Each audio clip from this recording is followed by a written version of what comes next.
السلام علیکم ورحمۃ اللہ وبرکاتہ۔ استقبال ہے ناظرین آپ کا ہمارے یوٹیوب چینل HAS آفیشیل میں۔ ناظرین کرام، افسوسناک خبر، انتہائی افسوس کے ساتھ یہ اطلاع دی جاتی ہے کہ آج بروز جمعہ بتاریخ 6 دسمبر 2024 3 جمادی الثانی 1446 ہجری علی الصباح حضرت مولانا اشفاق صاحب رحمۃ اللہ علیہ، استاد حدیث و فقہ جامعۃ الشیخ حسین احمد المدنی دیوبند، اس دار فانی سے دار بقا کی طرف رخصت فرما گئے ہیں۔ انا للہ و انا الیہ راجعون۔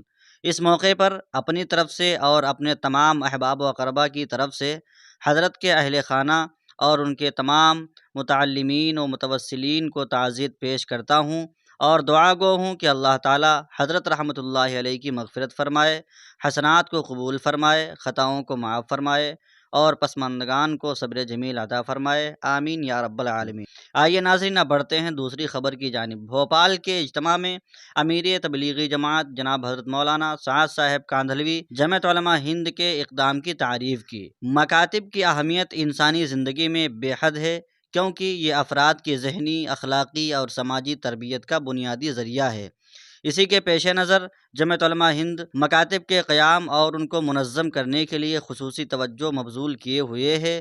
امیر تبلیغی جماعت حضرت مولانا سعد صاحب مدظ اللہ العالی نے جمعیت علماء ہند کے صدر مولانا سید محمود اسعد مدنی صاحب کے اس اقدام کو سراہا ہے اور ساتھیوں کو جمعیت علماء ہند سے جڑنے اور تعاون پیش کرنے کے لیے کہا ہے۔ آئیے ناظرین مولانا کا بیان سنتے ہیں۔ اللہ جزائے خیر جمعیت علماء ہند وہ قیام مدارس کے لیے، قیام مکاتب کے لیے ایک کوشش فکر کر رہی ہے۔ میری آپ سب سے درخواست ہے، سب سے پورے ملک سے کہ آپ جو بھی تعاون کر سکتے ہیں کریں۔ یہ ہمارا کام نہیں ہے، ان کا کام ہے، ہمارا کام نہیں ان کا کام ہے۔ یہ دین کے کاموں کو تقسیم کر کے انکار کر دینا خود دین کو نقصان پہنچانا ہے۔ دعوت کا کام خیر کے تمام تعاون کے لیے ہے، خیر کے تمام کاموں میں تعاون کے لیے۔ آپ جس تحریک سے وابستہ ہیں ہوا کریں، لیکن یہ آپ کی ذمہ داری ہے کہ جب تو جماعت کا آدمی ہے، جماعت کا آدمی کیا ہوتا ہے؟ تعاون بالبر والتقوی سارے ایمان والوں کے لیے حکم ہے، یہ کوئی تنظیمی کام نہیں ہے۔ آپ اس کے لیے جو بھی تعاون کر سکتے ہیں، جان سے، وقت سے، مال سے، زمین سے کیجیے مکاتب قائم کرنے۔ اگر آپ یہ کہتے ہیں کہ نہیں جی اس کو حکومت دیکھے گی، تو میں تو آپ سے صاف کھل کر آپ سب سے کہتا ہوں کہ جو کام مسلمان کے کرنے کا ہے اپنے فرائض کی حفاظت کے لیے، کیا اس کام کو کافر کرے گا آپ کی اسلام کی حفاظت کے لیے؟ سوچ لیجیے آپ کی الٹی سوچ اور آپ کا غلط خیال کہاں تک پہنچ گیا ہے۔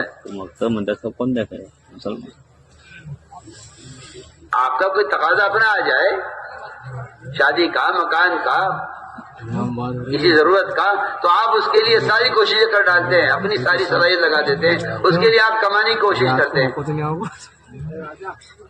وہ جب مسئلہ آتا ہے تعلیم کا تو آپ کہتے ہیں کہ اسے کوئی اور کر لے۔ نہیں میرے دوستوں، میری آپ سے درخواست ہے پورا مجمع اس کا عزم کرے کہ انشاءاللہ ہم سے جو ہو سکے گا اپنی جان سے، مال سے، وقت سے، زمین سے، جائیداد سے، جو کچھ ہمارے پاس ہے ہم اس کو مدارس اور مکاتب کے قیام پر صرف کریں گے۔ میں آپ سے 100 بار قسم کھا کے کہتا ہوں اللہ تعالیٰ کی کہ مومن کے مال کا تعلیم سے بڑھ کر اس سے بڑا کوئی مصرف نہیں ہے،